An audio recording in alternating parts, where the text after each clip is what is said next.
Aujourd'hui, on signe un partenariat stratégique avec la Société marocaine de génétique médicale. En fait, ce sont deux partenaires qui se connaissent déjà. On travaille ensemble depuis quelques mois, depuis à peu près 6 mois. Lorsqu'on a lancé la plateforme de diagnostic avancé ici, avec le whole génome et le whole exome, évidemment, on a contacté les principaux prescripteurs de ce type de tests, qui sont la spécialité de la génétique médicale, puisque c'est une spécialité carrefour. Elle est au centre de tout ce qui est en rapport avec l'hérédité et avec le génome. Mais on voudrait aller plus loin, donc c'est un partenaire très important. On voudrait mutualiser notamment la formation, mais aussi associer la Société marocaine de génétique médicale à des projets de recherche et des projets de santé publique qui sont déjà domiciliés au sein du centre, notamment le projet des maladies rares, donc l'initiative maladies rares qui est lancée au sein du centre. Et donc ça nous permettra d'avoir non pas seulement la réalisation de tests de pointe, non pas seulement la formation, mais d'aller vers proposer des solutions à des situations locales au Maroc qui nécessitent des mesures particulières parce que comme vous savez les maladies rares comme l'indique leur nom sont tellement rares que chaque pays va avoir une incidence qui est différente, voire même des formes cliniques qui sont différentes en fonction des gènes qui sont impliqués dans cette maladie, d'où la signature aujourd'hui de cette convention qui coïncide avec l'organisation du congrès nationale de la Société de génétique médicale dans laquelle on est aussi partenaire.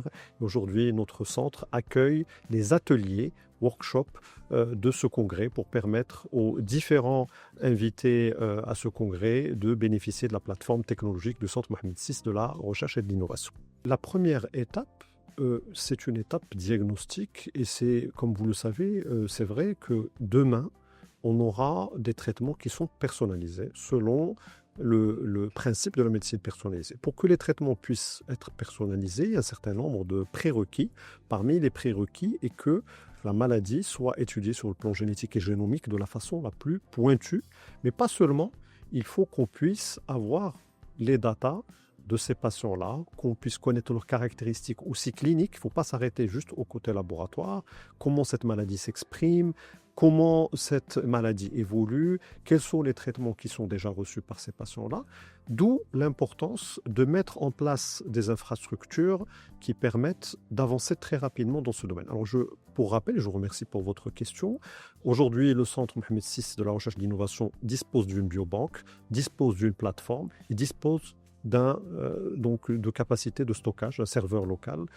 Donc tout ceci permet d'avoir les ingrédients de la souveraineté et dispose aussi de la capacité de réalisation d'essais cliniques puisqu'on a un département dédié aux essais cliniques. Et donc, lorsqu'on prend toute cette infrastructure, évidemment, on a besoin aussi d'une collaboration à l'échelle nationale avec les sociétés savantes qui sont impliquées dans le domaine. Et ici, aujourd'hui, c'est avec la Société marocaine de génétique médicale, comme on a réalisé avec la Société marocaine de cardiologie il y a 3 semaines. Ils étaient les invités du centre et on a réalisé avec eux la journée nationale de la Société marocaine de cardiologie en recherche.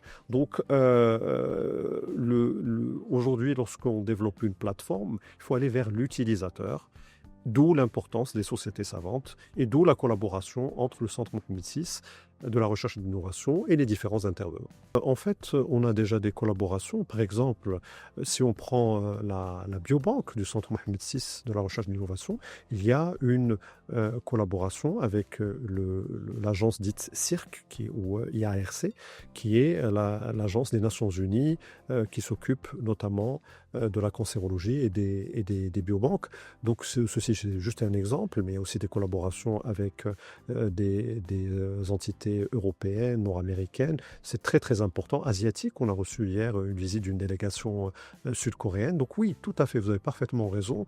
On a des collaborations internationales, mais les collaborations internationales, on y va sur des projets où on est capable de faire un partenariat d'égal à égal. Parce qu'encore une fois, on est dans une logique, nous voulons notre souveraineté et la collaboration doit se faire sur des thématiques où on a déjà une production, on a déjà une vision, et c'est le cas pour la médecine de précision et des tests génétiques de pointe.